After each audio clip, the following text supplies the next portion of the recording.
It's like a pizza crunch without the batter. It's like the wood juice without the water. You'll never get the knickers off her. What a fucking chance. To premeditated batter. Premeditated batter. Before we begin the podcast, people, this is just a quick message for myself to thank you for your loyal and loving support. I wouldn't be sitting in this couch if it wasn't without yous, but I must ask you to support me a wee bit more. My Patreon is available now for subscription. I would ask you, please, for the bottom of your heart and your bank account, come and support them, man. Help me turn this into a full-time job. I've been doing this a couple of years now, and I really want to progress to the next level where I can make endless content. I will always feature guest episodes on YouTube, so never fear, that will always be available to anybody that wants to watch them. But if you subscribe to the Patreon, you will get notified first before anybody of who that week's guest will be. You also have the option to suggest what kind of guests you'd like to see on the programme. I'll also do extra bonus content, for example, reaction videos to tunes, rap battles, to films, to anything that you want to see. Remember, when you are signed up to the Patreon, you have exclusive control. You suggest the content you want to see. What do you want to watch? And I'll do my best to accommodate your requests. I'll also be uploading behind the scenes footage to the Patreon, so how I set up for premeditated patter, what goes on off the camera that you see on YouTube will be available on the Patreon. How much do I ask for this? I ask for a £5 a month. £5 per month is the total. That's all I ask of you, and you will get this endless stream of bonus content. The love you give will also be the love you get. Enjoy the podcast, people. Woohoo! Did it get caught? I mean, I don't want to say too much because I'm still looking for him. That's a fucking good start to the they podcast, fucking man. raided his house and all that, and fucking, it was mental. It was, Really? It was heavy scary. Fucking hell. Just because he was speaking out against the vaccine. Did they ever get caught? Oh, he fucking moved away. He's just like works on a farm now. He's got his own farm. Just Fuck. like growing veg. He's like kind of one of these doomsday preppers almost. He was like ready for the apocalypse. Right. See, that's the thing, right? So see, it's one thing going fucking like that, right? Anti-vax, anti-establishment and all that kind of thing. But then, of course, I sympathise with it. I agree with a lot of that stuff. But when you look at the flip side of it, having to go fuck off out the road, live in a farm and all, you can't really... You need to detach yourself from modern day society. Totally, as much as modern day society is pretty fucked up, I do kind of like it. It suits me. I get a lot of benefits out of it. Plus, as well, don't get me wrong, there's a lot of shit that pisses me off, man. But if it's between two sides of that coin, I know what side I'm taking, man. It was funny. It was at that time as well, man. I was like freaking it because he was saying that he was like, that's obviously everything had shut down at that point, and he was like, I don't think the bars will ever open again. I was like, what? How do you think that? He was saying it as if like that's it, like gigs are gone, like new world order kind of thing. Do you know what I mean? Like that's the end of the world. But I forgot how we got onto that point. So anyway. Basically, because we'll talk about if you've ever done a podcast. Oh right, but that's this is only me breaking your podcast virginity, DOSS. How we doing? It's good to have you in the party. Thank you. Good to see you again, man. So if see for my audience, see for somebody that might not know you before, can you just tell us a bit about yourself? Describe yourself, sum yourself up in one very, very interesting one sentence. Word. D-O-S-S. DOSS is a project I created during lockdown, and I suppose before that I've always played music. Like when we had a jam that time exactly, back in the day, man. Because when I got out of jail 2016, I'd been writing songs quite a lot, man. I was like, I'm setting a band up. And through your pal Brandon at the time, I don't know if you're still pals now. We got together, man, and a fucking really talented guy. Do you mind that? I mind that lyric. It's always sunny in Elder Park, but it's not sunny when it gets dark. Man, fuck, I've not played that tune in ages, man. I should really add that to my fucking definitely, man. That was class. But so just always played music and that, but until lockdown, never really did any mate. That kind of ready culture, fear of putting stuff out there. Do you know what I mean? And then ended up snapping my wrist. And I was like, I still had to make music, I had to create, but just couldn't, obviously, because I had no hand, couldn't play guitar, couldn't play drums, so I was like, just a MIDI keyboard like that, pure. Right. You know what I mean? Just programming drum beats, and I was like, this is class. And I was like, obviously I love hip hop and that, so I was like, I'm just going to like day shit in my own accent and just fucking say pure honest stuff, do you know what I mean? Made a tune, I was like, this actually sounds like a real song, do you know what I mean? And then for there, just progressed it. released it. It came out of lockdown, and then it's been good since then, man. Just gigging a lot, and can't seem to like it. Do you know what I mean? I'm kind of still surprised that people do. I'm kind of like, cunts are actual pain to see this. You know what I mean? Just two topless cunts like getting pissed on stage, shouting at cunts. You know what I mean? But mate, it's great. See when you watch it because you don't really see it anymore. It reminds me. I don't know if you're attempting to emulate this, it reminds me of Sleaford Mods. Oh no, definitely. Is that love Sleaford Mods. Well, definitely in terms of the setup, I'm like, they're getting away with it, fucking My Camino get away with it. Do you know what I mean? But their stuff's very. No, I fucking love Sleaford Mods, but definitely it's very English. You know what I mean? So the point of this is just to be. I don't know. It's like speaking from a Glaswegian's perspective, so it speaks more to the things that people here can relate to. Do you know what I mean? It's very in your face. I noticed that because obviously I'm in a band as well, man, and usually the band setup's 4 or 5. How many's on the stage? Totally. Pick up your instrument, play your tune, then fuck off. Yeah. For the likes of myself, I'll get a couple of one-liners in between that. I mean, can't be going with a gig and not getting a few lines out. No, but the likes of yourself, it's fucking, it's nuts. It's good, but it's great. It's a great energy, man. You're fucking. That's the thing as well. I noticed when I first met you. You seemed, I wouldn't say introverted, but you seemed shy as fuck. Shy as fuck, mate. But then I seen that, I was like, fucking hell, he's came out totally, shell. When did that transition occur?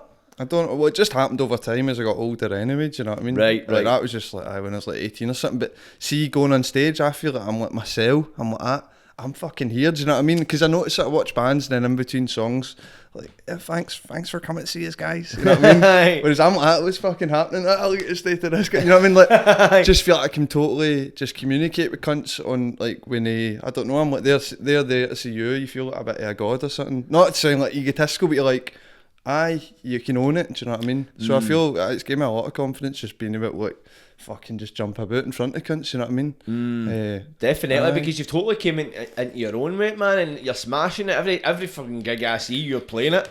You know what I mean? If you know, it's obviously a fucking shocking tragedy. There's some shite promoters out there. Totally. But see, have you noticed you've started to build a wee bit of a following as well, haven't you? It's been good, I think, even grasping social media and all that, like before DOSS, I didn't have it.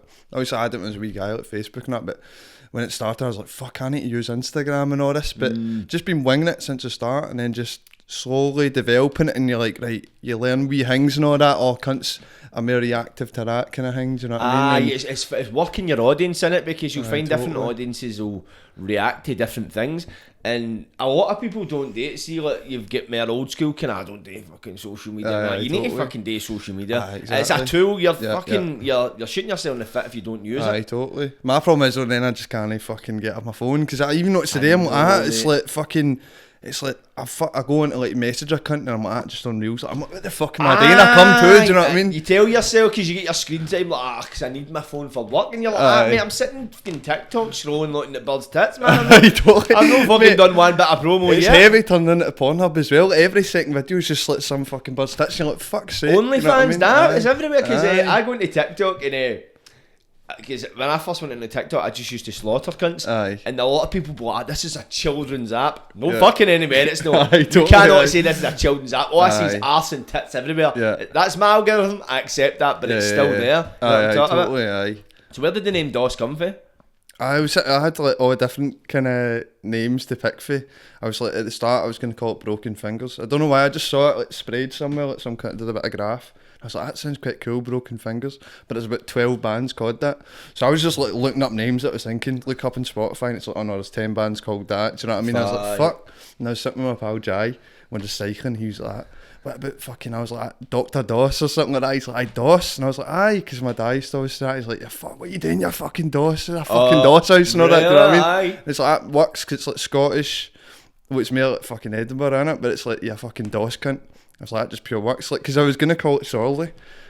Like, I don't know why. I was like, just call it my name. Or just call it my fucking... My uncle's like, it sounds like Enya or something, do you know what I mean? It doesn't sit the music. I suppose. Plus as well, DOSS pure sums it up, because as you say, because I didn't tipple, I've heard a DOSS cunt before, but it's not until you say that it cracked the light in my head, because I just thought DOSSer. Obviously that must mean the exact same thing. Exactly. You just thought a mad layabout cunt, do you know what I mean? That's exactly that. And it's so see with that kind of name, because when you listen to your music, that's kind of... That epitomises what you kind of write about. Is that where the connection is? What angle do you write your songs for? What's the inspiration? I don't know. It's usually just like one wee line or something that's like pissed me off or something. Let's say like that last single, The Mullets Are Moving In.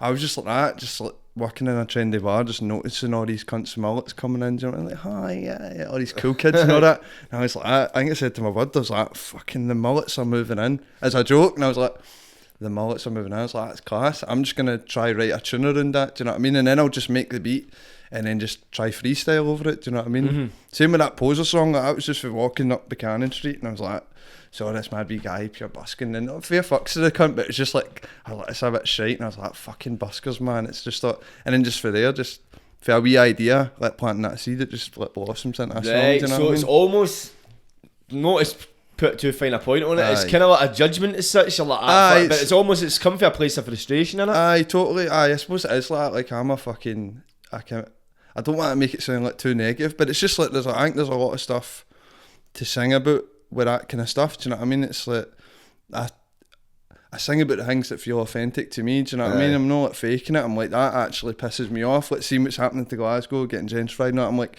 I do care about that, I'm going to write a fucking song about it, or like, stuff like that, do you know what I mean? I couldn't write a tune, like I did when I was younger, but I find it hard to just write a song about like, normal stuff, like my emotions or something like that these days. Now I'm like, I just need to write about like fucking things that I'm observing and feeling, do you know what I mean? That kind of thing. Plus as well, it acts as a channel for yourself, doesn't it, man? Because it gets the frustrations off, because we're talking about it like how the world has changed. You kind of need to get with the times, but sometimes getting with the times is a bit of a ball ache, man. Aye, totally. And plus is growing up in Glasgow, I see it as well, it's like, especially in Govan. Govan's getting gentrified. It's no. We're building that bridge as well, aren't they? When they build that bridge, mate, it's just got to be like the death it, man. It'll be the death it. Oh, I know, mate. I know. Cunts are going to be talking like, yeah, man, yeah. Student totally, accommodation. I'm going to be loving it because I'm going to be sitting like a king in a council house. I'm going to be one of the mad tenants. Like, he moved in here when it was the council houses, and these are all private lets. There's all full of posh pricks and all that. They've done it all up. I can't wait, but I can understand what you're saying with that, man. It kind of kills the culture a bit. Oh, it does. It it's totally death does. Culture. Aye, it definitely does, mate. Just like what makes the place where it is gets taken away. Do you know what I mean? And then cunts get pushed out. Like, I'm lucky that I could move in with my bud, but see, trying to look for a flat before then, I was looking for fucking like a year or something, mate. Just like, so you just end up looking at places like Paisley and East Kilbride and that, because it's cheaper. But you're like, but I'm free here. Why can I no fucking live here? You do you know know what I mean? emigrating all that. Aye, totally. Aye. Nah, it's fucked up, mate. I don't see myself moving to a fucking 1-bedroom flat in Hunter Hill. Fuck's it out Exactly. fucking end. Like, I may as well get the methadone script prepared for me. Aye, No offence to any cunt for fucking Paisley or any cunt on the meth, but aye, it's depressing. It's depressing as fuck, man. Totally. Are you sick of that decrepit old dust collecting, beetle crushing, disgusting dirt dump you call a carpet? Ugh. Does your flooring look like a sumo wrestler's been doing the Gangnam style? No filling these potholes. Are you scunnered with the scutting? Does your floorboards need a jacket? Then I've got just the thing for you. HFM Flooring are the grand masters at caressing the underside of your soles with the finest, most plushest fabrics ever to grace the market. They fit carpets so soft, you'll soak into it like Ewan McGregor in that scene for Trainspotting. They also do laminate flooring that will restore the style back beneath your feet. Boosh! They also provide LVT and vinyl flooring, which is waterproof, slip resistant, and suitable for use with underfloor heating. And if you're somebody that likes to kick back in the garden, but you're allergic to cutting grass, you blame the hay fever. HFM Flooring also installs premium artificial grass, which is easily installed, fade resistant, UV protected, has inbuilt drainage to flush out any water, and is pet friendly. All measures and estimates are free. That's right, free. And if you use promo code Fivo, you'll get 5% off. HFM Flooring is located at Unit 5, 219 Govan Road, Glasgow, G512HJ. You can contact them directly by telephone on 0141 239 9123, or you can check out their website www.hfmcarpetsandflooring.co.uk, or you can message them directly via social media on either Facebook or Instagram at HFM Carpet Flooring. HFM will fit the flooring that your feet will be adoring. But so how did everything begin for you in terms of music wise? When did you first pick up an instrument, or what first did you get into? It was when I was 6. I was in my granny's. My bra, he had a guitar, and he taught me fucking smoking the water, you know, like one finger. Do you know what I mean? And then I tried to learn more, and I just got so fucking frustrated. Like I've no patience for stuff like that. Aye. So I just tossed it. And then when I was about 12, my pal, he started playing guitar. I was like, fuck that. Like, he's going to play guitar just out of jealousy. Do you know what I mean? I'm going to start playing. And then I just got addicted. I suppose being like quite shy in that gave me something to just like pure lose myself in and just focus on. Do you know what I mean? And then my dad plays, he used to play bass and all that. So just being surrounded by it and just like, it's just like addictive, innit? Do you know what I mean? It just gives you like a purpose almost. Do you know what I mean? Like, I fucking love 100%, man. It's one of the things as well. See, I was the same as you. See, when I picked up the guitar, I kept picking it up and then putting it down because I wasn't getting it right away. Aye. Because some people, everybody teaches you differently. Like, for instance, the other day, I've been playing a guitar 11 years. Only the other day, somebody was able to break down the pentatonic scale to me in a way I could understand it. Yeah. People overcomplicate things, and to a degree, I don't think they intend to do it. It's just people teach you how they've been taught. Aye, totally. Well, how you understand something's very different to how I might understand it. Totally, aye. So I was trying to learn at the start, and people would just be like Wonderwall. People kept trying to show me Wonderwall's a fucking hard tune to learn if you don't play the guitar. Aye, totally. It's once you learn to play the guitar, But for me, I was like, it was tricky as fuck, and I just felt, maybe I can't. I'm one of the cunts that play it, because for me, I wore trackies and all that, but I kicked it at the scheme. I'm like, maybe I'm not a cunt that plays the guitar, but it's once you catch that one tune. I think once you write one tune, you write them all. Aye, totally. Pretty much, because you're not learning the song, you're just learning how to move your fingers. Aye, totally. So that's for me as well. I can heavily relate to that. So you played the guitar, but you also played drums as well. When did you start playing the drums? I think that was just for like my fucking, I must have like autism or something like that, like ADHD or something, like neurodivergent. Because I was just, I see when I was a wee guy, maybe it's like a nervous thing. I just put that. You know what I mean, all the time. And I was like, fuck, I just need. And then I finally in high school and first year, I have a ton of drums, and I was like, fuck, I can just like play that. Do you know what I mean? Just for practicing on myself all the time. And then I just got fucking heavy addicted to that as well. I fucking love the drums, man. It's like, see with guitar, if you can't really play a tune, it's quite hard to just like wing it. But see drums, you can just fucking wing it. Do you know what I mean? Aye. I think like, if you listen to a song, you don't need to play that beat. But with guitar, I feel if you don't know the chords to that song, how the fuck are you going to play it? But drums, you can just play whatever the fuck you want. Do you know what I mean? Aye. So as long as you kind of develop some sort of rhythm, give or take, some tunes have got like a kind of set rhythm that only works with that, but totally. you can kind of get creative with that. Aye, without a doubt. Aye. That's interesting. Drums is one thing I've never picked up. I've just never bothered. Aye. I think because I just picked up the guitar, I kind of fucking. But you'll have that. See, if you're playing guitar, you'll have that inbuilt rhythm. Because it's like your right hand, that's your rhythm in it. Do you know what I mean? You know what I mean? I feel like if you play one instrument, the rest become a bit easier. Do you know what I mean? Because you've got that musicality. Even piano, I can't play piano, but if I've got a guitar there, I can suss out the notes for that. Do you know what I mean? And then fucking play the chords. Aye, because I've got a keyboard there, and that's funny you should say that, because I bought a keyboard, and I'm doing the exact same thing I done with the guitar. I'm getting to it, then I'm like, fuck this. It's just I'm overcomplicating it for myself. But I realised that as well, because you know where to go with chords. Like, there's certain like chords, if you start in a G, then you can go to, so you can only really go so many places for it to work. Aye. That translates to the piano, obviously. With the drums, you don't know got a key in that kind of sense, but you've got a rhythm in that kind of thing. Know what I mean? So, see, looking back in your life, what were the first early points that culminated in you being the person of the day? What kind of like, things set in motion for you to become DOSS? Can you look back? Can you trace it back to your childhood? I need to think for a minute. Maybe if I don't know. I feel like I've always, because I was I was always a funny cunt in school, but I was very quiet. So I suppose, well, not quiet, but like shy. Do you know what I mean? I always felt like a bit of a fucking weirdo. Do you know what I mean? Because like growing up in Moss Park, like every cunt just wanted to like. And I love playing football, but just when sports wasn't my thing, I was like, I like playing football with my pals and playing Red DOSS and all that. But I was like, I don't want to like fucking kick about and just play. I want to like fucking sit on a guitar and that. So I always felt dead fucking isolated for it. But for that, you end up observing things, you know what I mean? And then it was just a way, just expressing the way I felt and fucking writing things down and making tunes. Because I used to have like an old 8-track, and I would just like sit like for fucking hours every day. I'd make a tune, you know what I mean? Just come in for, I used to work in Wetherspoons, just every day make a tune. And for then, I don't know, I feel like DOSS was like a pure turning point in my life, do you know what I mean? Because I made all these songs, but coming from Glasgow, like you say, like, or you wear a trackie so you can't play guitar, it's like, you're like, fuck, am I allowed to do this? Like, cunts used to, if I would, like, did I, let's say, mind in school, you used to have to do a like a chat about something you cared about, something I'd be talking about, like, a band I feel like, cunts be like, fuck's sake, is that him talking about a band again or something, do you know what I mean? So you'd be like, fuck, is this pure piping, like, being into something that much, you know what I mean? But with DOSS, because I hadn't released any music before, and recorded all these songs, like, when I was a wee guy, I must have recorded about 200 tunes, man, do you know what I mean? Aye. Obviously, half of them were fucking mints, you know what I mean? But still doing it, but I was too scared to show any cunt. I was like, I can't show cunts, because it's just like, I don't know, like, it's just piping or something. Aye. And then after DOSS, when playing posters at a party before it had been released, and cunts were like, this is class. And I was like, fuck, like, I can actually do this, like, because I knew I had the talent, do you know what I mean? Because I've been fucking honing in my craft for so many years. And then after that, it's just like, fuck, like, you know, because sometimes you need that validation to give you a fucking push, you know what I mean?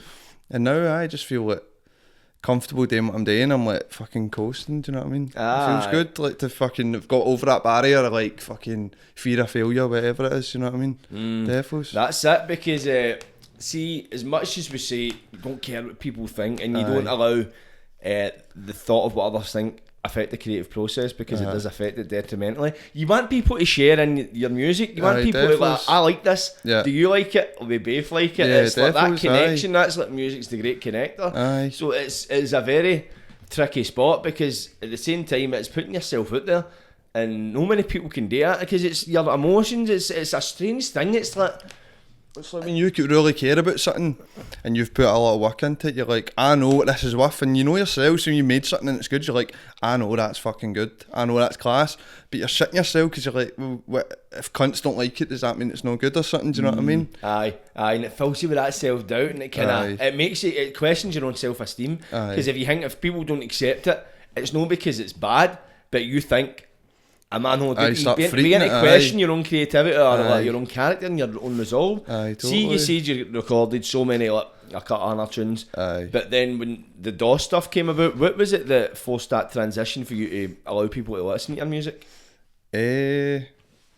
Probably actual showing cunts it, do you know what I mean, as opposed to just keeping it here, do you know what I mean? And then just knowing as well, like, fucking, I'm like, all the years of playing and all that, and you're like slowly trying to find out who you are, like, with your music, do you know what I mean? Aye. And then finally fucking, when I was writing the tunes, I was like, this is me. I was like, I'm being totally fucking honest here. It's an honest expression, because I used to sing in a pure American accent and all that. Nah, same. You know what I mean? Just like pure, you know what I mean?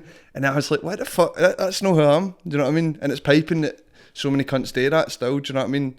Some songs need it, but especially if it's like hip hop and stuff like that, it's like, represent where you're fed, you know what I mean? So when I started writing these songs, it was more about my own experiences and my own thoughts, and then my own accent, and making the beats on it. And I was like, right, that's it, that's what I'm gonna do, do you know what I mean? And now when I write tunes, I find it hard not to write them in that style, because I'm like, it feels like, I don't know, authentic, do you know what I mean? It feels right, because some people don't realise that feeling. I see when you're writing a tune, but how do you know it's done, or how do you know you're happy with it? You just know. It's an intuition. Totally. It's like an inner knowing, and plus as well, it's finding that way where you can be honest, you can be yourself, because not many people can do that. A lot of people, if you use rap for instance, a lot of people hide behind the moniker, or they hide behind that bravado, I'm the best. Don't get, I've been guilty of it as well, man, so I include myself in that, but that's the thing, it's finding that point where you can be honest, but to the point you're no self-deprecating. Totally. To the point that it's coming through your filter.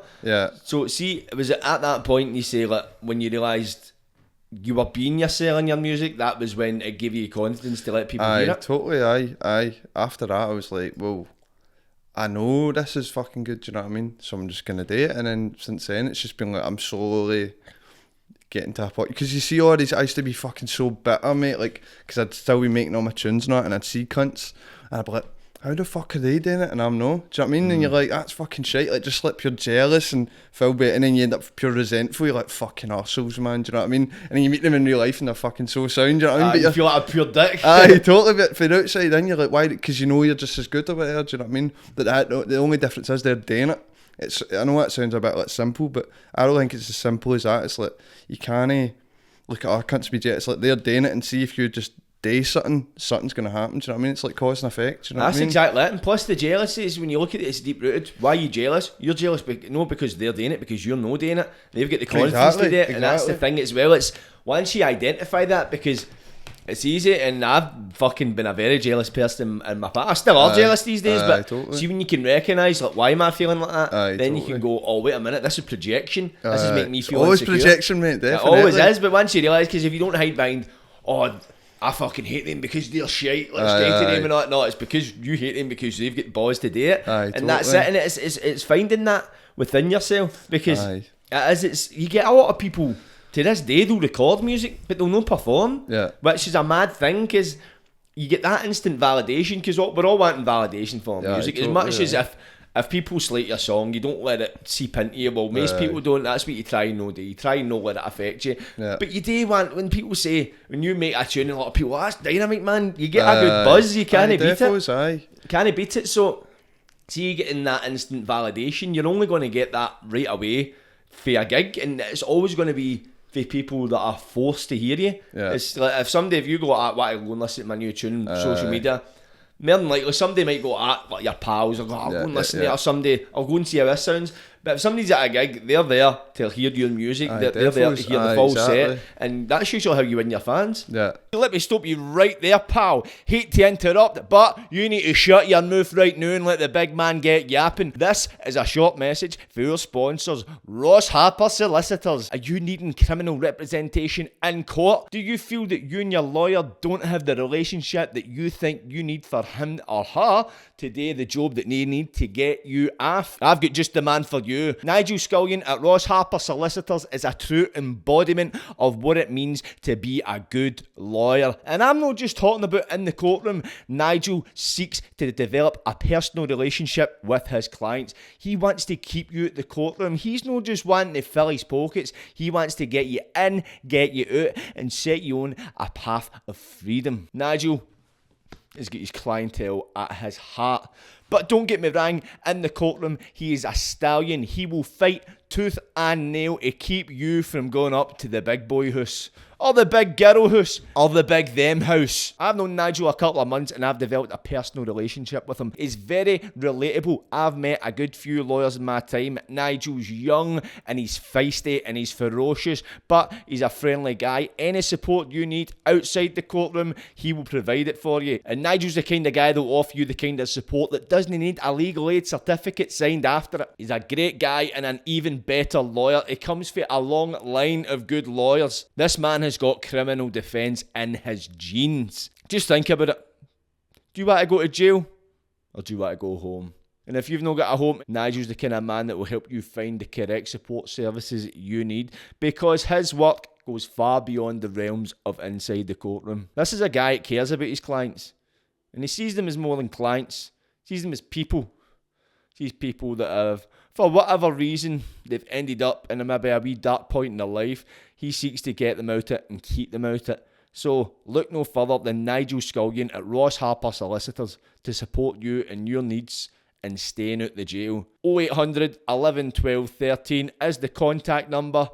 If you want to get them online, it's www.rossharper.com. You can direct message him on Instagram at Ross Harper Scotland, TikTok at Ross Harper 61, and you can find him on Facebook at Ross Harper. To sum Nigel Scullion up in a short sentence, he's old school with a new energy. Check them out, people. Ross Harper Solicitors. But in the meantime, enjoy the podcast. Do you remember your first gig? It was class, I was like shitting it. Like, see, I'm better now. I just like stare at cunts, but I couldn't stay at the audience. I was like standing sideways the full gig, but I was just like, fuck it, we'll just do it. Obviously, it was audio, Spontan Vanities, and it was like fucking a pure good crowd, you know what I mean? They'd sold it out, obviously, because it was their show, but it was like, we just started going and cunts just like staring at us like that. And I was like, fuck, this is actual. I wasn't sure if cunts were like, these cunts are fucking shit. Or they were just like, what the fuck is this? Do you know what I mean? But I think it really took cunts aback because they hadn't seen anything like that before. Do you know what I mean? Just two cunts just fucking going tonto on stage. Do you know what I mean? That was class. I ended up chipping my tooth on it, but I hit myself in the face with the microphone. Oh, mate. It was fucking class, mate. And then after that, I was like, this is fucking... you just realise this is doable and cunts are responsive to it. Do you know what I mean? Right, so see for the offset, so the first gig you would say kind of went down a storm? Aye, definitely. Don't get me wrong, we played some fucking shiters since then, but it helps like me having the partner in between. I think that, like, you know what I mean, breaks down the barrier a wee bit, do you know what I mean? So constant, I think we're just like pure wanks. Like, I remember we played a gig and it was just full of old cunts, right? It was just a last minute thing, but the promoter was like, can you do this gig? £100. It's like, £100, that's more than I'm going to make it work tonight. We'll do the gig. And went down and the band was spot, must have been pure old. So it was just like bald heads and fucking white hair. Like, as far as I could see, do you know what I mean? We're like, fuck's sake. Shit, I was like, these cunts aren't going to get it. They're going to think we're fucking mentally ill, do you know what I mean? But just had part with them, I was like, your kids are going to love it, man. You know what I mean? Like, you're Back to the Future.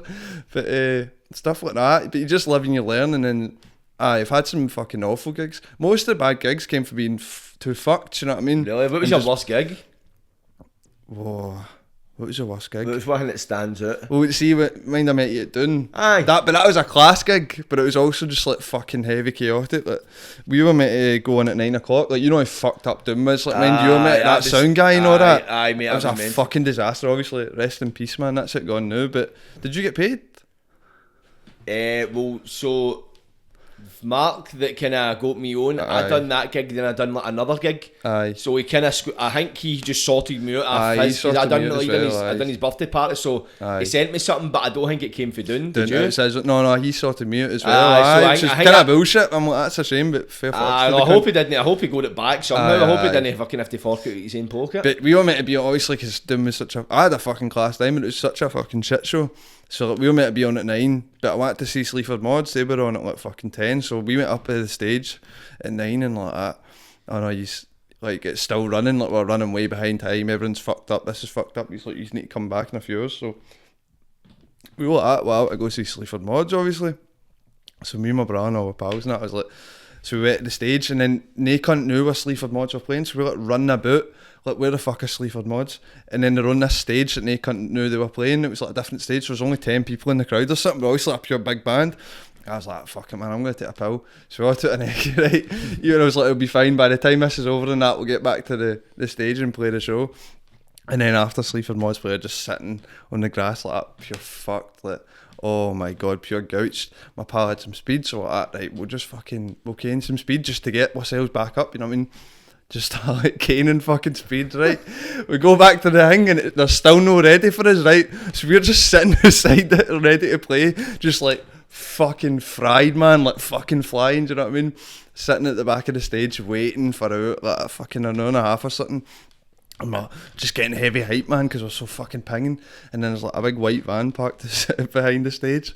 My brother's like getting heavy pumped, just fucking like starts jabbing fucking the van. And these mad cunts come like, could you not punch the van? It's a fucking rental. And we're like, fuck's sake.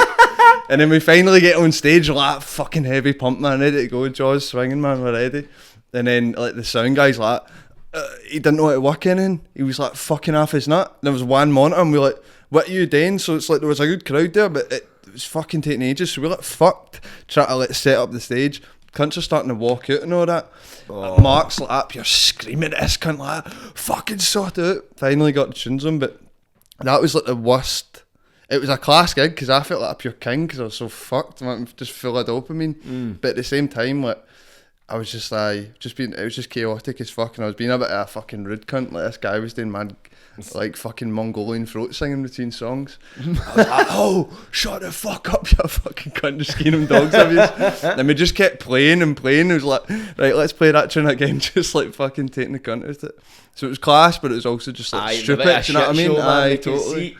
Because I felt quite bad, because when I went, mine's wasn't too bad. I was early on in the day, so mine's was a wee bit later, but like 20 minutes maybe, which is expected at these things. But when I went up, I gave the guy I had this wire, so I had an iPhone, and I was like, because I wanted to play a few beats, and I would rap over the beats as such.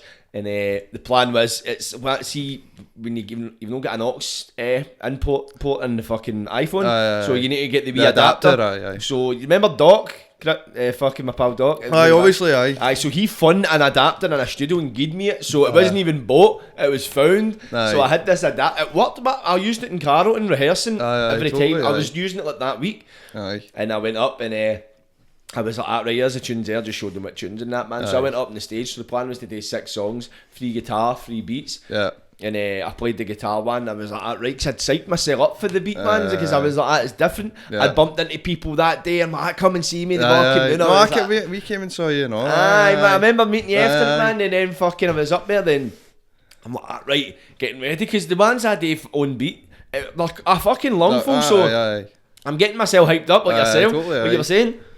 And then the beat never came on, and I just seen this guy like that, and I'm like, I see doing that. I'm conversing with this cunt, like, what's going on? He's like, it's no working, play the guitar. So this fucking crowd looking at me, and I'm like, right, grab a guitar, do a tune. I was like, I'll do this tune, the beats will be ready with that. Done the tune, the cunt's still like, this is, can I get this working? I was like, right, do another one. Done 3 tunes, and then he was like, mate, this isn't working, I can't get it. And I'm like, you're joking. Plus, bear in mind, see that day, like, I used to do a thing, see when I had a gig, the day of the gig I wouldn't eat, so I'd keep my stomach empty, so I could fucking use my lungs a lot more.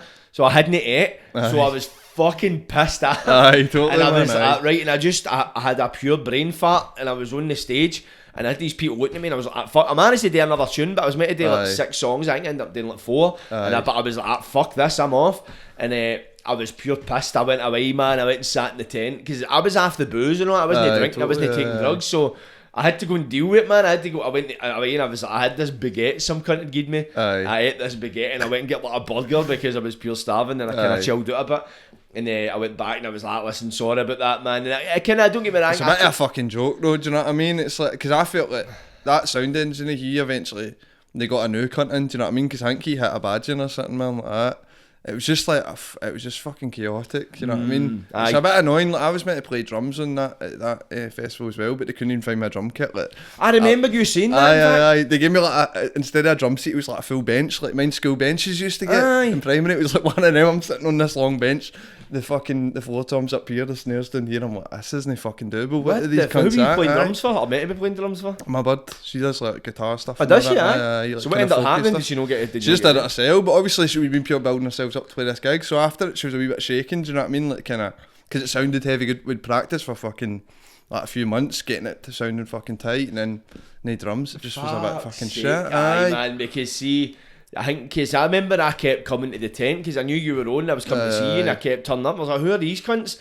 And the last I seen was this mad woman. She was on the stage with 2 guys. She was good in that, man. But then I was like, right, who the fuck is it? Because I'm on the set list, because I don't know any of these cunts. I was at this festival playing it.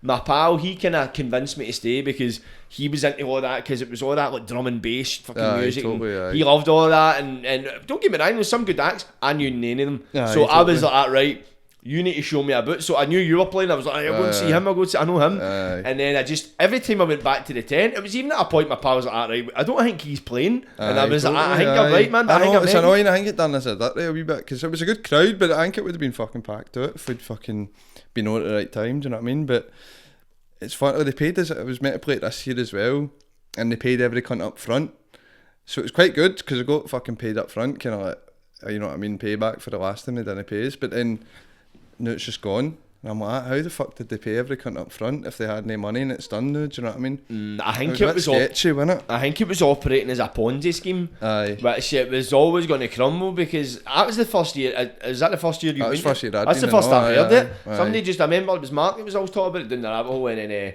he offered us a slot, and I was like, a result, we festival slot, so it was good. Able to cross off the festival, man, but aye, man, it was it seemed a bit of a shit show, man. I know, it's a shame as well, because it was like, I think in years past it was a good festival, do you know what I mean? And you're getting less and less like kind of independent festivals now, do you know what I mean? After Teen the Park's gone, and obviously that wasn't independent, but like now you've got Transmit, but there's no camping at that. You've got like Kelburn maybe, but that's just all like fucking reggae and fucking, you know what I mean, jazz and all this. So it's like, they're just like fucking dropping like flies. There's not that many good festivals to go to anymore, to be honest. Mate, your main ones in Transmit, man, I wouldn't even snuck into that Transmit that weekend there, because it was like right, there's the odd good act, but there wasn't usually like, if you'd Teen the Part or Transmit, and just stacked, the lineup's fucking fully stacked. You would get maybe even one day, it would be like one day, but right, that's a good day, I'll go on the Saturday or something. But with this, I'm like, I wouldn't even justify sneaking into this, man. Totally, and it's they're trying to commercialise it, they're trying to make it fit all audiences, which is like Teen the Part was more It was more focused to a particular audience. I understand music's changing, contemporary music, what's big now and all that kind of stuff, but it's just fucking too all over the place, I think, totally. man. And then you go on, it's for a 14-year-old smoking vapes. That's what I'm thinking. That's why I wouldn't know where to go, mate. Just because I don't know. Even like, see that bar I was working that I've just left. Aye. There's like a club next door, so we could just go into the club like, as you please. You know what I mean? I used to go there out at Berkeley Suite. Used to go a time when I was younger. But see, I used to finish shifts now, and I'd go through, and I'm like, I feel like a fucking pure old man, man. Do you know what I mean? Like fucking, it's just all these fleeing fucking kids kicking about and on it. I'm like, this isn't like appealing to me anymore. Do you know what I mean?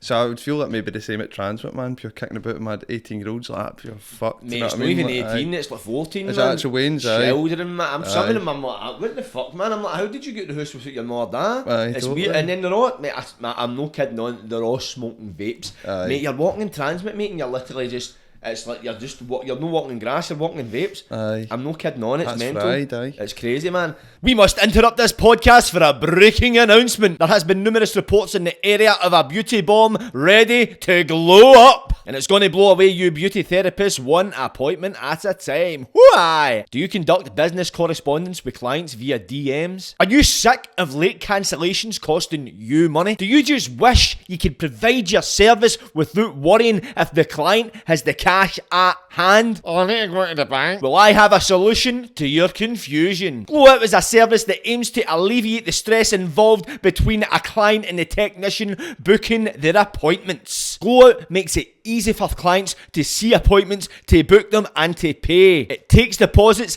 and it gets late cancellation fees, which means you won't lose out on any money. Clients can pay by card or using Apple Pay. Glow Out is also partnered with payment processor Stripe. Glow Out also helps you manage your bookings easily by using your calendar. The busier you get, the more stressful it is to keep track of who you've actually got coming in and when. Glow Out will help you do that. On Glow Out, you'll also be able to show off your portfolio, showing off your previous work so clients can check out what you've done in the past. It will also be implementing a feature in the very, very near to be future which will connect to your Instagram profile page. You will also be featured on the Glow Out website. You'll be visible to potential clients in the local area. You'll also have access to your own admin panel where you can see your account balance, generate reports, and turn your hobby into a business. Glow Out is basically a Just Eat for beauty appointments. Can't beat the convenience, can you? The mobile app for iOS and Android is coming soon. But in the meantime, for $5.99 a month, you will have access to all these features. But if you sign up using Fivo promo code, you will get the first 3 months free. You can't lack that for a bargain, can you? Give your business the glow up it needs to blow up. And glow up before you glow out. So see, when you're performing, do you... Because obviously you love the Eldorado. Yeah. You love the sauce. Yeah. Is that a big part of, because your performance is it's high octane, it's energetic, it's fucking mental. Does that play a big part in it? Have you ever done a gig sober? No, I don't think I have. I know, and that, actually, I don't, I'm not trying to glorify that, do you know what I mean? I don't think that's necessarily a good thing, but I think without this, no, I don't know, because I'm quite a strong advocate of sobriety, do you know what I mean? So I wouldn't say, I don't want cunts to think, because I've heard that a few times, cunts go, oh, you're that cunt that goes Tonto and drinks Eldorado on stage. I'm like, well, aye, that's part of it, but also we fucking make good tunes and it's like music, mate. Aye, totally, the beats are good and the lyrics are good, do you know what I mean? And it's a performance, you know what I mean? I don't want it to just be like, oh, do you want to come see this cunt act like a fucking spaz on stage and be like, you know what I mean? Fuck. Aye. But it definitely gives me the confidence and the energy because it's just so fucking high octane, do you know what I mean? And like you say about the lungs as well, man, I'm a smoker and I've got asthma, so see, try to fucking do 7 songs, pure fast ramping bits and all that with a bit of caffeine in me, do you know what I mean? It's quite solid. Aye. Heart rate through the roof. But it's also, I suppose now it's used, it wasn't intended that, even before DOSS I loved Eldorado, but now it's almost like a marketing tool as well, do you know what I mean? I don't know, it's just the Scottish thing, do you know what I mean? You can end up doing that as well, you get fucking wee things that you can use to fucking market yourself, do you know what I mean? Aye, because it's Scottish as fuck, don't get me wrong, I think Eldorado's fucking revolting, man. I don't drink anymore, man, but I was a Buckfast guy, and I remember during lockdown, did you start drinking it during lockdown? Aye. Was it because you couldn't get bucky? No, it's just I used to drink dragon soup, mate. I know, like Bucky, it was too fucking thick, you know what I mean? It's like pure fucking syrup in my throat. But no, my pal was just like that, fucking. Obviously, I knew El Dorado just for seeing it about, but usually just see Jakey's drinking it in the street, do you know what I mean? I don't even see them drinking it in the streets. But see, when I remember when it was lockdown, you remember there was a bucky shortage. Bucky shortage, like it was pure cunts were charging like 15 quid for a bottle of wine, and it was pure, it was bedlam. It was bedlam, it was anarchy. They couldn't give a fuck about a pandemic, there was a bucky pandemic. So I remember a bucky pandemic. There was, mate, and that was the problem. You couldn't give a fuck about COVID, wasn't it? We got a half bottle, and I remember cunts coming back and getting the half bottles of El Dorado, and I just couldn't stomach it. It looks the same. It's kind of, the texture's the same, but it's not the same. No, that's where fucks, mate. I mean, it's Buckfast, I don't know. It's made in England, isn't it? So I suppose stick with the roots in it, man. That's it, man. But I would say, to answer your question, it does help a lot. I would like to get to a point where I can perform sober, do you know what I mean? Because I don't... You've got... See, if you need to use alcohol or drugs to substitute what you're trying to get, it means you've got that in you anyway. So you can date sober. My brothers did a few gigs sober, do you know what I mean? But I suppose he's not been like the pure MC and having to fucking chat to cunts and all. That's where I kind of feel like it's a wee bit of confidence and a wee bit of energy, do you know what I mean? But I'd like to get to a point where I can just like enjoy it, because you can't, it's not sustainable to fucking drink that shit all the time, do you know what I mean? I know, but as long as see if you're enjoying it, man, then fair fucks to you, as you say, man. If it starts to become a problem as well, to the point where you feel as if you need to date just to perform, that's when you kind of think, right, I need to arrest this. Yeah, totally. See, performing as DOSS, is that the first time you've actually performed as an act? Did you ever play I played drums with a few bands when I was younger, but it was it was pretty shit. It was always kind of in the background as such. But I liked that. Like, I used to fucking shit myself, like fucking playing guitar. Like, so I always felt comfortable playing drums, just like sitting at the back, you know what I mean? And I was at a blues jam at Box. They did a blues jam on a Sunday. And I'd never played guitar in front of cunts before. I tried to do an audition once for like, a music course in college, and I mind playing the guitar, and I was like, you're shaking. I was fucking gutted after it. Why was that? I don't know, I just didn't have I just didn't like performing in front of cunts. Right. It's pure weird. It was just probably came for that thing of being so shy. So I just hated fucking being like up the front, you know what I mean? I liked being at the back playing drums, and it was like you put your name down, I got up on stage, and my pal fucking pure snaked me, like put my name down, like just let fucking sly. Now that right, so I come to the stage, I was like, yeah, fucking cunts, I had to go up and play guitar. But see, after that I was like, oh fuck, that was fine, do you know what I mean? It's like, it's nice fucking being at the front, do you know what I mean? And now I'm like, I fucking love it, it's great. Like I like making tunes and corn, but it's gigging. Gigging's the fucking funnest thing, do you know what I mean? Aye. Just like being in front of cunts and just like fucking owning it, do you know what I mean? Aye, you can't beat gigging, man. As I say, that's that fucking immediate validation. Plus it's that energy, because I don't know about everybody else, when I write tunes, you always write tunes and think you're an audience. See if it's like, if you're writing a tune and you're like, this is a good tune, the immediate thought is playing it to a crowd. Yeah. Obviously much bigger than the ones we've probably played, but totally. I'll be at a crowd. Yeah, definitely. What's been your most memorable gig? What's the best gig you've ever played? Whoa. Probably that didn't gig was good, but that's just because I was fucked. I was like, it was the best stand was no, because I was like, I felt like a king. No, the best gig, my favourite gig was probably the Doublet. It's this pub in the West End. It was for a mad like, all day festival kind of thing, and it was like just up your. It's like a fucking wee old boozer. Do you know what I mean? It's just like fucking mad carpets, everything's mad old wood and all that. It's just fucking cunts drinking fucking pints of heavy. And I was like, I showed up, I was like, fucking hell, man, like this is brutal. Went up the stairs, there's like two, that's where the gig was, it's like two cunts sitting there. I was like, I went with my brother, I was like, this is fucking brutal. Like, this is, because I always panic before, I always get heavy, stressed out before a gig, like I can't relax. I was like, this is brutal, right, we can't fucking do this, we need to bail. And he's like, no, it'll be fine. So I was like, just put a post on social media, I was like, yeah, we're playing a heavy fucking weird gig, like, can cunts just come down? And I was like, fuck it, slamming tequilas, like that, panicking. Went up, by the time we got up, man, it was fucking pure full. Was it, huh? But it was class, because it was literally just like sitting in a pub, like it was no stage or nothing, just like two microphones and then just a fucking crowd of cunts all standing on the fucking, like the cushions up the back and all that, like to see it, and I was like, oofed, fucking class, you know what I mean? So just fucking, I think it was probably that, because my expectations were so low that it happened so well. I was like, yes, man, do you know what I mean? I got such a buzz, and then that was like fucking see as well, just being face to face with every cunt, and like fucking dancing with every cunt and all that. Cunts fucking loved it. It was great. That's probably the best. It was just fucking fun as fuck. Do you know what I mean? It was a pure cool like setting as well. Do you know what I mean? Aye. Something totally different as well. It's you find the gigs. you think this is going to be a shit show and turns out to be the best ones as well. Aye. See all the people that turned up, were they people that turned up off the back of your post?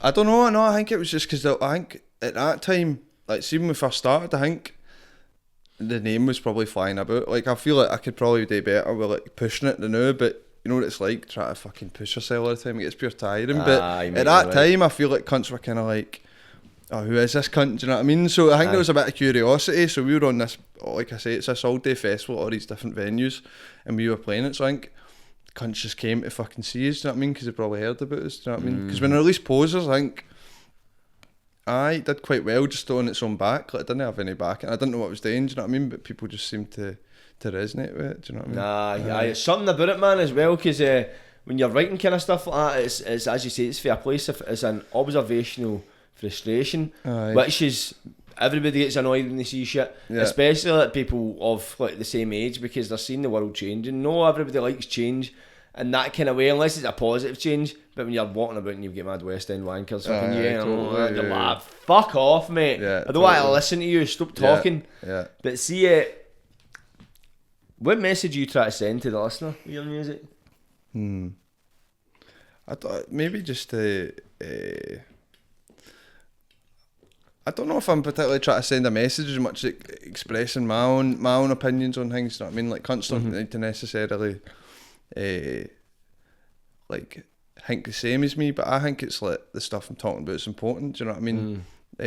Like, I've just wrote a wee EP there. I've not released any stuff on it, but there's like songs on there that's talking about important things. Like, I wrote one called Clearance, and it's kind of about like this Scottish mentality that cunts have, you know, a pure like fucking negative mentality, riddy culture and all that, and like fucking, and it kind of goes into the history of that, how it's kind of embedded in you for fucking generational trauma and all that shit. And I'm like, well, I'm writing a song about that because I want cunts to know about it. Cunts don't know about like the clearances and all these kind of things that happen in Scotland. So I suppose the thing for DOSS is it's like, it's very Scottish, and it's about being proud of that and fucking flaunting it and no hiding it and no fucking trying to cater to like cunts down south, or like, not that I'm saying obviously fucking whenever we played England it's been class, but I want to make tunes that, you know what I mean, like people just watered in their sound a wee bit, I think, to try appeal to a mass audience, but because of that you end up like the scene in Glasgow and all these things, it kind of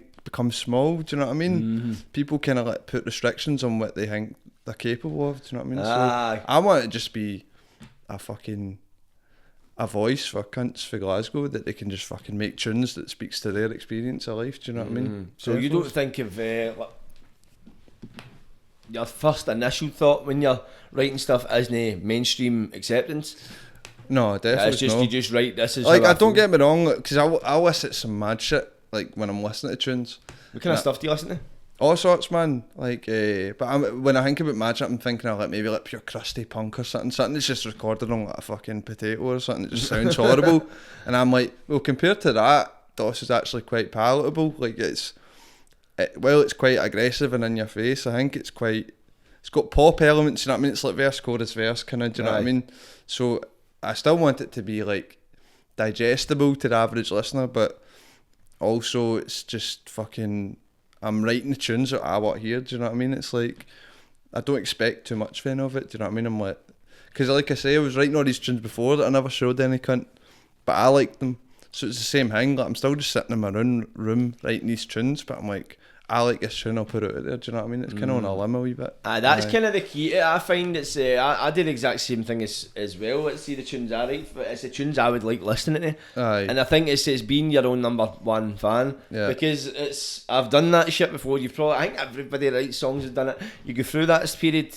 I would be assuming here that you've done it, but I've done it in the past where maybe I let people hear my songs and maybe they're like, oh, that's good and that kind of thing. And cause it's your baby, I've created this, I attached myself worth to it. So whereas I was like, right, oh, this is good because that makes me good. And then that's when it became ego driven. Oh, it's dangerous side. Ego and pride, they're enemies of success. So it's like, especially when it comes to creatively speaking, because it's like, you're thinking about, oh, I'm writing this because I'm the bollocks and cunts are going to love this, and then that's when it dies, man. That's totally, when it dies. I fucking die. Because I always feel that, and it's like, it's a good quote. It's like, if you expect anything from music, you expect too much. You know what I mean? Like, I didn't go into this like thinking, oh, this is gonna do well or not. It's like, just put it out there and what happens fucking happens. You know what I mean? But I think it's important that you enjoy the music. Do you know what I mean? And that you believe in it. And then while I'll write tunes and I'll think, right, see if I play that live, that drop, that'll sound fucking class. But I'm also, I don't focus too much on that, like thinking, right, because I've did that in the past when I'm writing a tune, like, well, will they like that lyric, or will they think that's too out there or something? Do you know what I mean? It's like, no, just fucking write what you want to write. Do you know what I mean?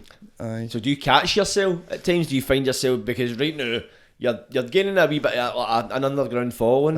You're getting gigs left, right, and centre, man. You've got a lot of people digging your music. Do you find yourself now when you're going to write songs as well, you're kind of having to battle that now, whereas before when they'd heard it? As well, definitely trying not to pigeonhole myself. Do you know what I mean? Because I feel like with these songs, let's say Posers and all that, it's kind of like, it's a specific style, like you say, it's kind of observing and then kind of slagging shit.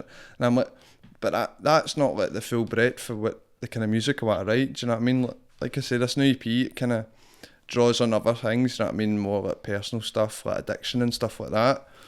And even with the punk thing, like, because a lot of the songs I've released now have got that kind of punk vibe to them, but I fucking love hip hop and dance music and all that. So the newer songs have more got influence for that as well. But I'm always worried. I do worry. I'm like that. Wait, but cunts come. If people are listening to me, it's because they want to hear that fucking punk shit. What if I release a song that's like a pure like kind of fucking dance beat with hip hop kind of influence? I'm like, would they just think, well, that's fucking gash? But I try not to like go too much into that, because I'm like, well, it's a good fucking tune, you know what I mean? And you like a tune and you're writing. I don't know, you need to keep it interesting for yourself. Don't want to just make fucking punk beats all the time. Do you know what I mean? I know, of course, that's how you grow as an artist, and plus as well, it attracts a new audience. If you think as far as that, but the initial thing is as well, you want to grow and develop as an artist. It's one thing.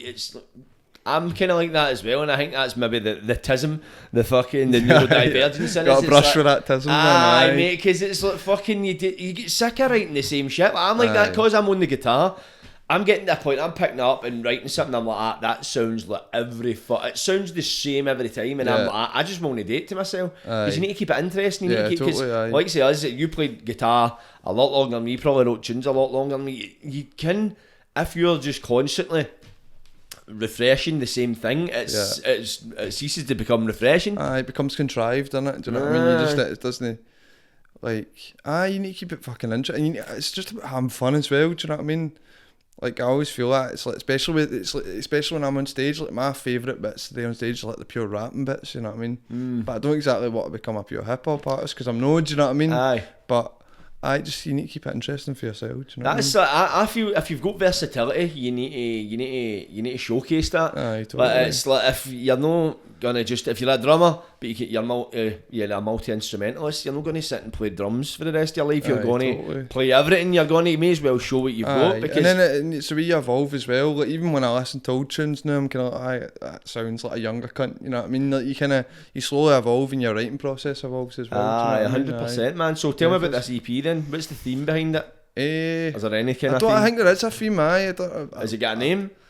I don't know yet. Maybe do you know what that thing, that saying? It's like, you know, when something's built to break, you know, like phones and all that, they've got a fucking sell-by date on them. I can't remember what it's called, but either that or like smooth out the rough edges or something. I've got a few names thinking. I think maybe I smooth out the rough edges, but it's kind of like all the songs have a different, like, meaning. Sort of like, there's one, it's about like fucking ego and all that. Do you know what I mean? It's like more like introspective. Do you know what I mean? It's about ego and kind of like, especially in bands and all that. Do you know what I mean? Like, try to brown those cunts to get to the top and all that.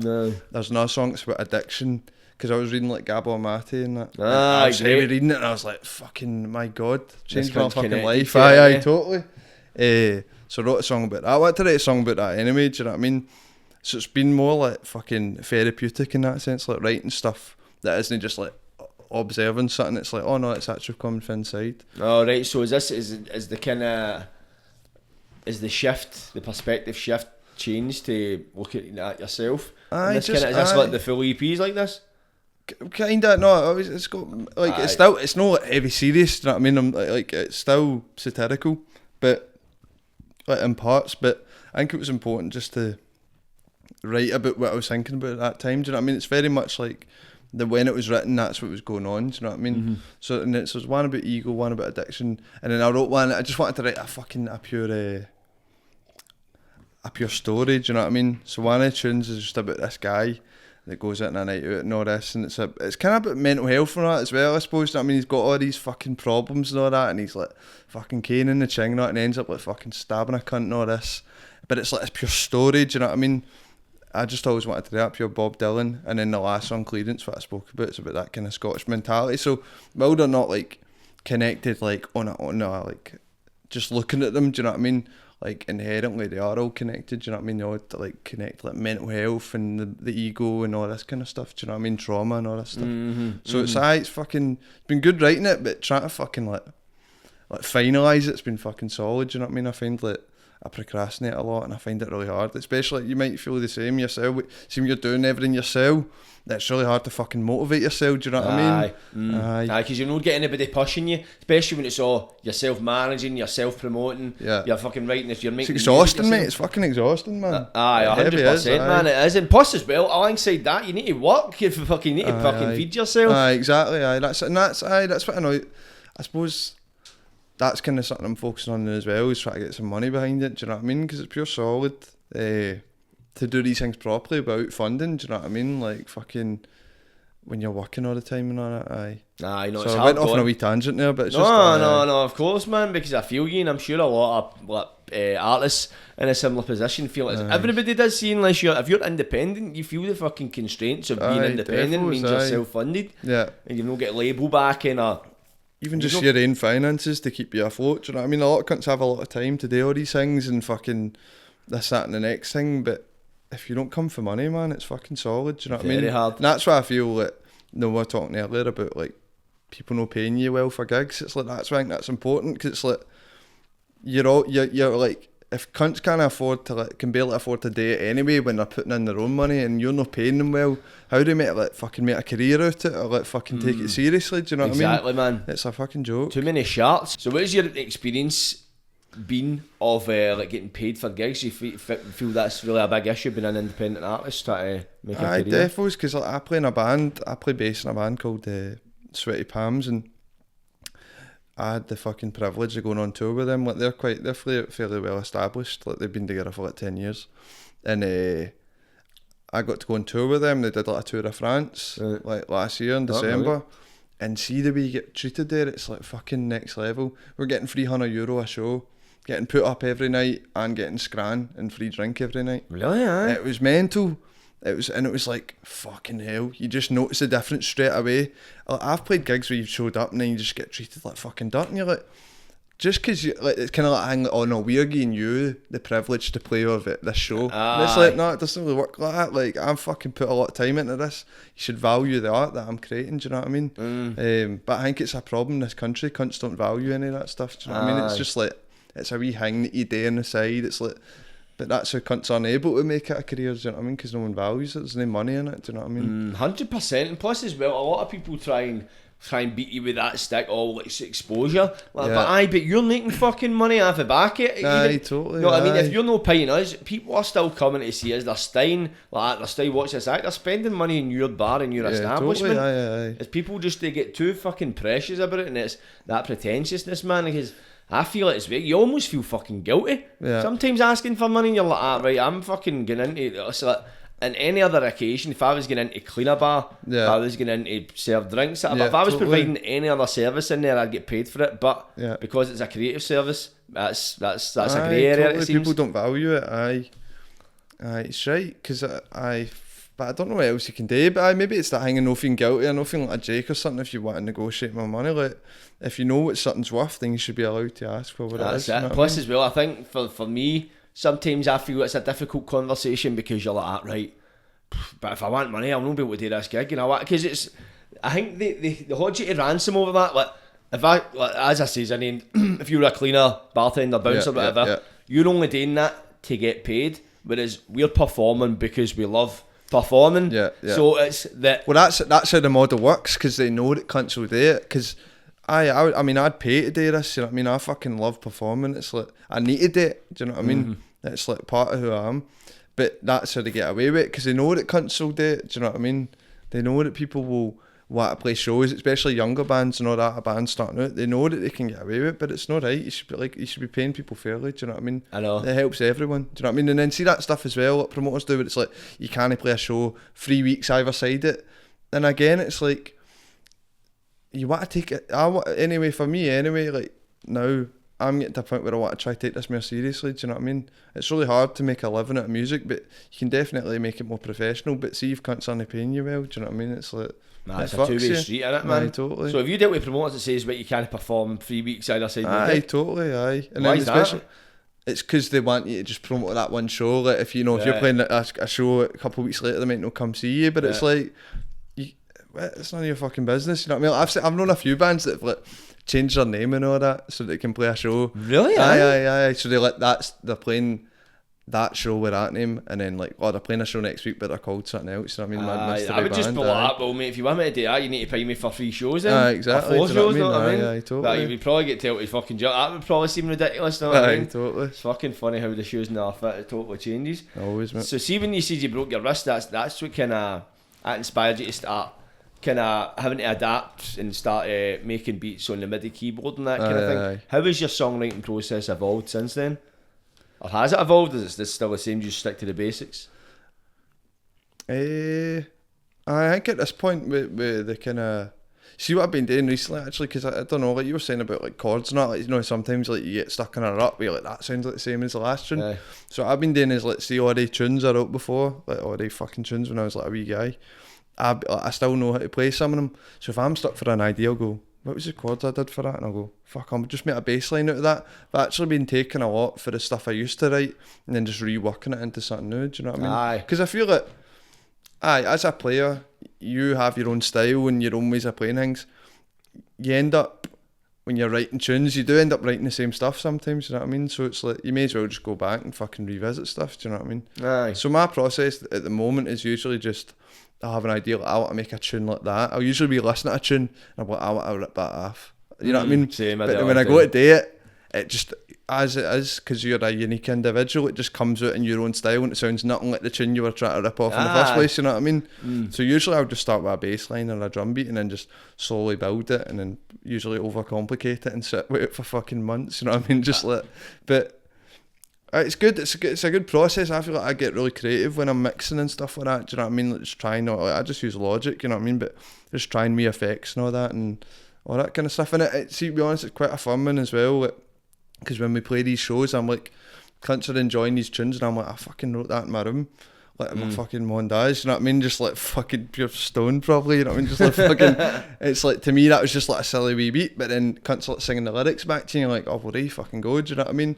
Which I think it's a good thing for this project in the sense that it is just pure bare bones and just like fucking, there's no money behind it, it's just like writing tunes in the room and then bring them to the crowd, you know what I mean? It's a cool thing. That's the beauty of it, because when it's totally 100% created by you, for the fucking the idea to the moments in the stage. Yeah, totally. It's all been your making, and that's the thing a lot of people don't really get to experience in any form of life. Yeah. See, a question I was going to ask you there, because I did that as well. See, when you hear a tune like, I fucking want to make a tune like that. Aye. See, when do you just think, I want to make a tune like that, and then next time you're writing a tune, you try and you just go with that mindset, or do you make a point of going like, alright, maybe I'll look at these chords or something like that? I might listen to it and figure out the notes, and then I'll go, or I'll just like, usually because a lot of the songs are based on like a bass line or something. But see what a good thing I do is, like, let's say I do write a bass line, and it kind of sounds too much like the tune I'm trying to fucking rip off a wee bit.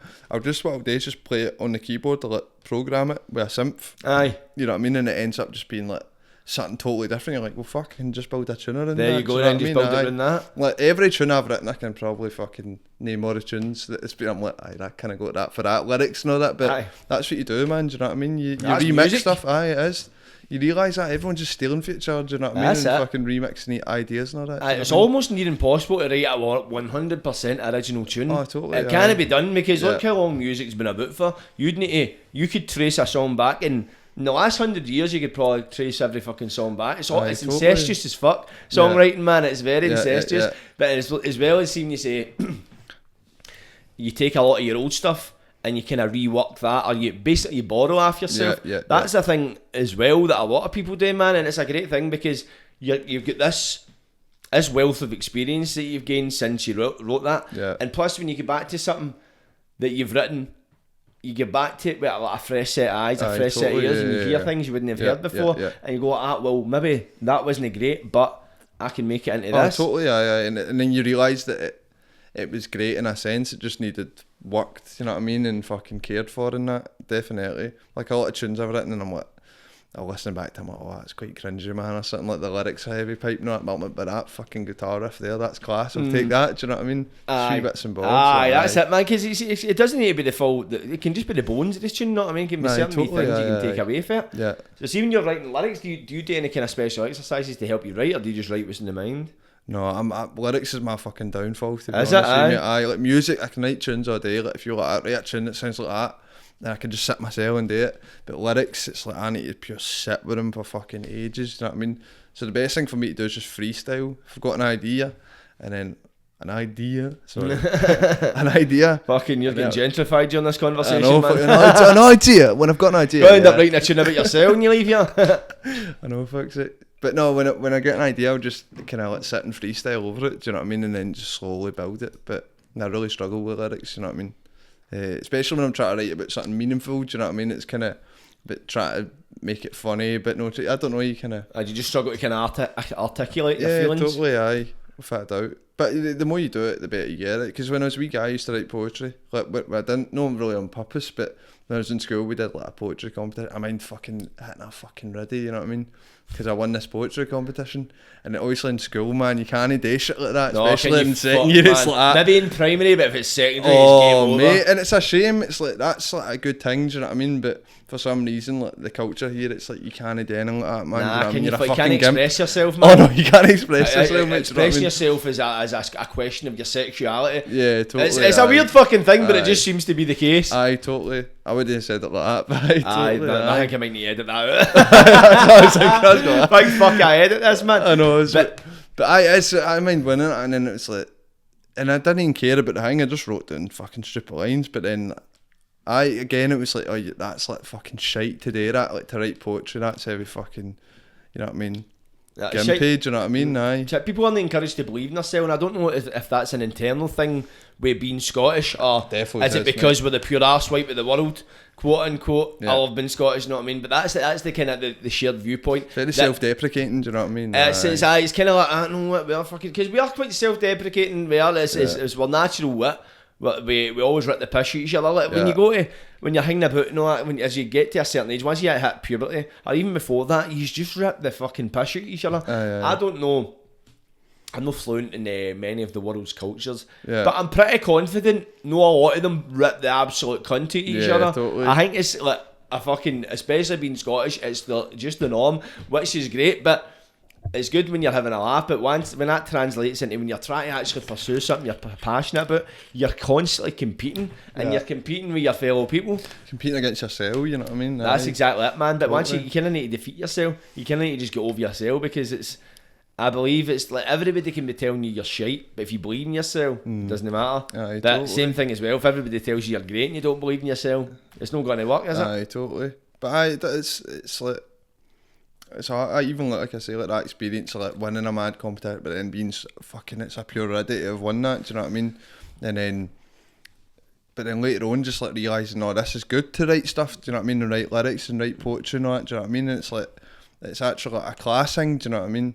Like, a lot of that stuff that you looked at is like, oh, that's fucking gimpy, I can't fucking tell kids I'm doing that. Now I'm like, that stuff's class, do you know what I mean? Like, and I still struggle to write lyrics, but like, even just writing wee bits of poetry back then, that pure helps, you know what I mean? Just fucking writing lyrics. Definitely, man. It can help, because plus, well, you can start with an idea, you can get like a wee poem, and then you can just fucking fling a synth at it, you know what I mean? Totally, you're multi-skilled. Exactly. See, because obviously you play the guitar and you play the drums and that, but your live set, it's bare bones, mate. Aye, see the amount of fucking old boys I've had come up to me after show, it's great, son, but you need a drummer. I'm like, it's not the fucking point, yeah, cunt. I used to be a drummer, that's what I mean. I was like, see, going to gigs back in the day, and I used to have a fucking snare drum, cymbals, fucking carrying all this shit. See, now just like that with a wee laptop, it's fucking great. To be honest, you can't grumble with that. Is that, the simplicity of that, is that something you're going to stick with, or do you ever think of writing like See, because right now, as you say, you're moving into kind of more, is it like kind of dancey kind of sound and stuff? Well, just a mix of stuff. There's still songs that have that pure punk element, but there's definitely a few tunes that is more hip hop kind of. Because it's got a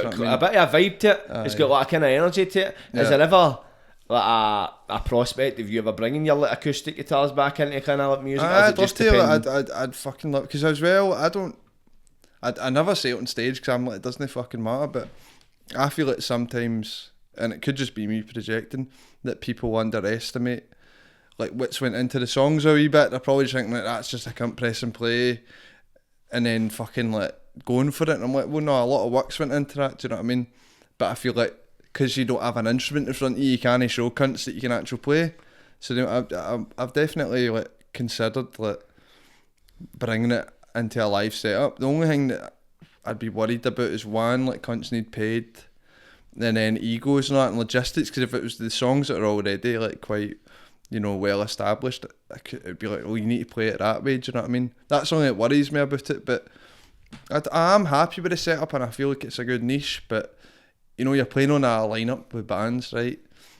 You've got a band like pure fucking 2 guitars, a bass, 2 singers and a fucking drum kit, and then you come on with fucking, you know, backing tracks and beats. It's hard to compete sonically with that, do you know what I mean? Because they've got this fucking wall of sound, and then you're coming on, it's just like something you've mixed in your room, do you know what I mean?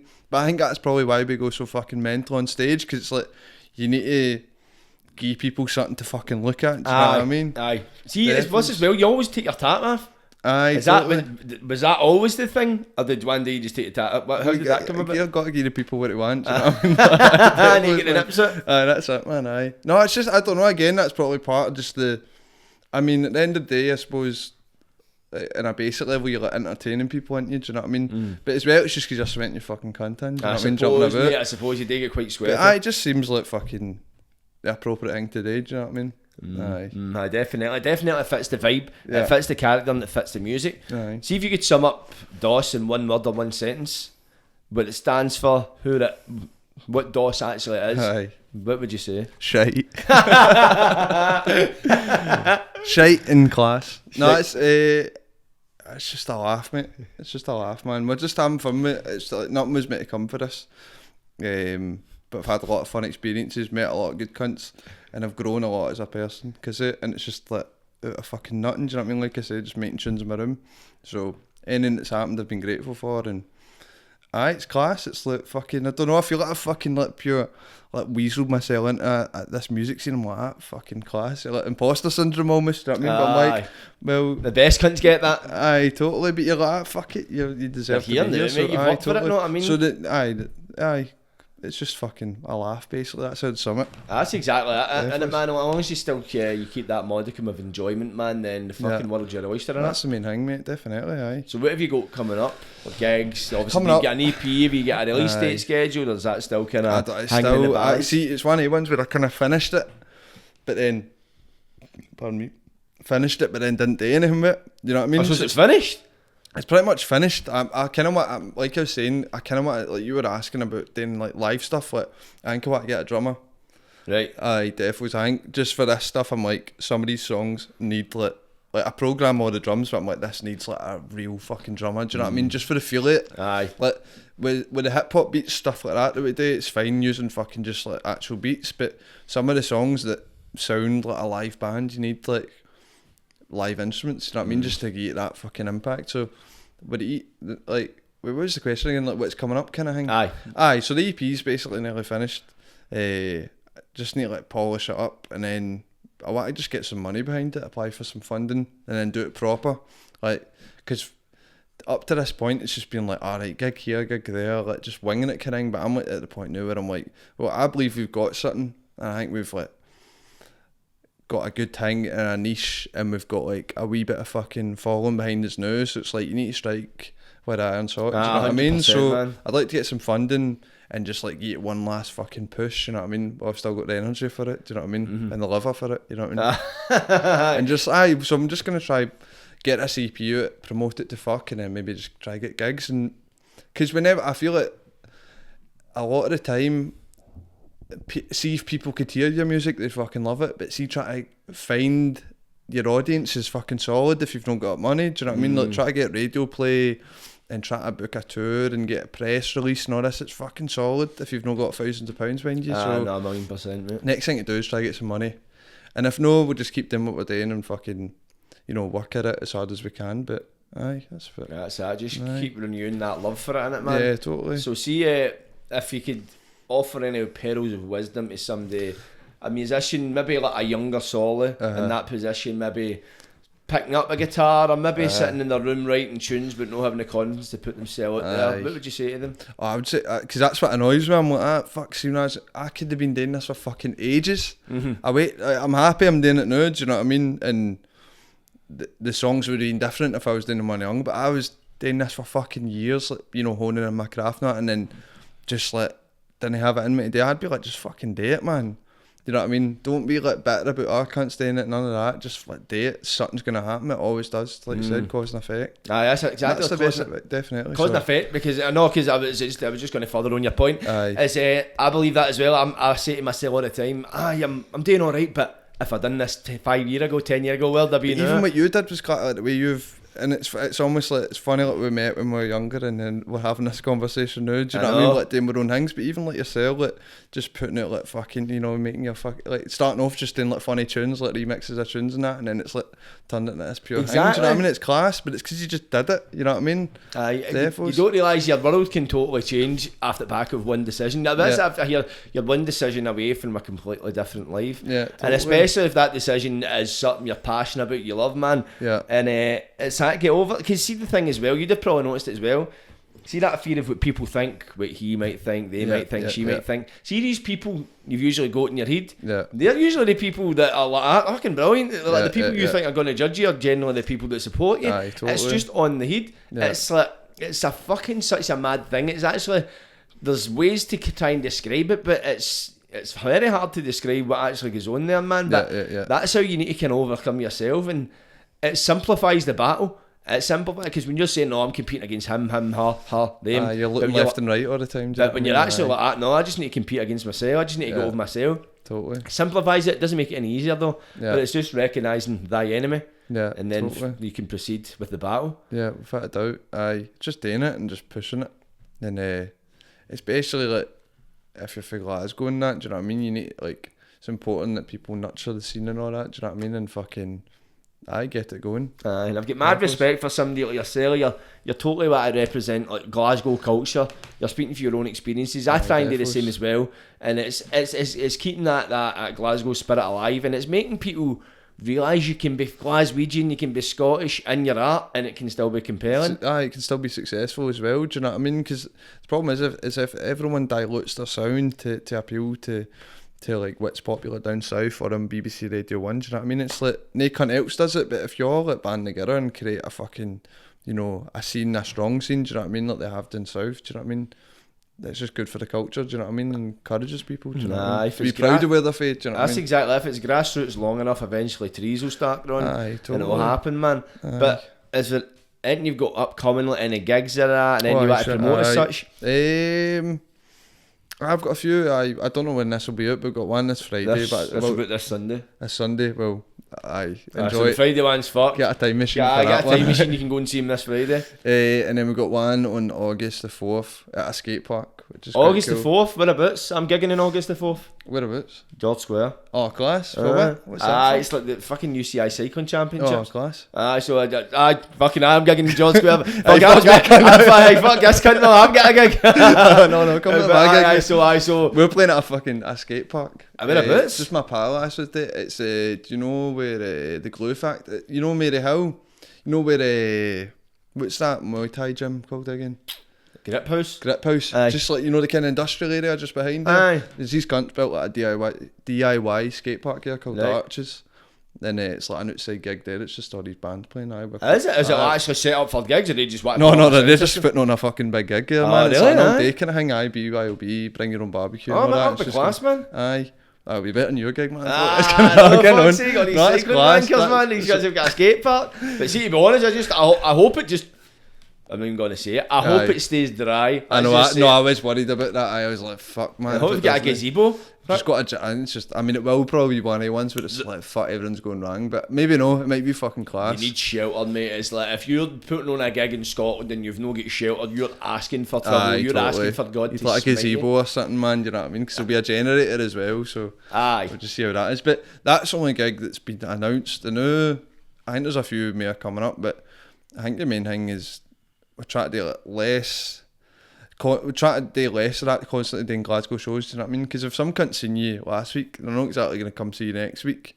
Like, we're selective about it, like, oh, they're good pals, like, they're a good band, that's a good show, do you know what I mean? Aye. But at the moment, I just, like I say, want to try get a wee bit of money behind it and then book a tour and just promote this EP or do anything with it, do you know what I mean? But just get, like, a good whack, you know what I mean? That's exactly it. Give it full pelt, man, because it's like when you put time, effort, money into something, man, you want to build as much momentum as you can. Aye, defos, man, aye. But I just gonna keep on plugging at it, see what fucking happens, you know what I mean? Aye, definitely. I'm looking forward to see what you've got coming, man. I've been watching you for a while, man. You're absolutely smashing it. Cheers, brother. And the fact you're not a one-man band, but you're pretty much, because you're creating all the music, you're selling that. You're doing it for your bedroom, man. You're multi-talented, man, and fucking... Yeah, and plus as well, it's just see for when I first met you to now, man, you've totally come out your shell. Oh, cheers, and brother. You've became, it's the best version of yourself that's ever existed so far. Know what I'm talking about? Thank you very much, brother. Know what I mean? So it's yourself, man. I appreciate it, man. I appreciate it, mate. But it's been an absolute pleasure having you on the podcast, man. Cheers for having but I look man. forward to see what comes for the future, cheers, man. Thank you, brother. That is DOSS. By the way, where can people find you? On social media? DOSS cunt, but the U's got an underscore on Instagram. Like clever. Everything else is Spotify, DOSS. That's it. Check him out, people. DOSS cunt. Like, subscribe, and don't get wide. Catches.